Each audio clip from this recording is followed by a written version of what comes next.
आपलं नांदेड, नांदेड जिल्ह्याचा बुलंद आवाज। धन्यवाद अध्यक्ष महोदय। मी आज अत्यंत महत्त्वाचा माझ्या नांदेड जिल्ह्यातला प्रश्न या ठिकाणी मांडत आहे।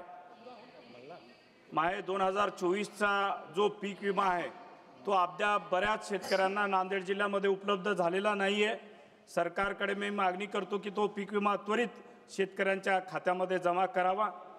मागच्या 1.5 महिन्यापूर्वी नांदेड जिल्ह्यामध्ये केळी पिकाचं बरंच नुकसान झालेलं आहे। आमचा केळी उत्पादक शेतकरी त्या ठिकाणी बरंच त्यांचं नुकसान झाल्यामुळे आणि कंपनीनं केळी पीक विमा मंजूर केला नाही। त्यामुळे मी आपल्या सरकारच्या माध्यमातून मागणी करतो की नांदेड जिल्ह्यामध्ये एक ऑटोमॅटिक वेदर स्टेशन त्या ठिकाणी उभारावं।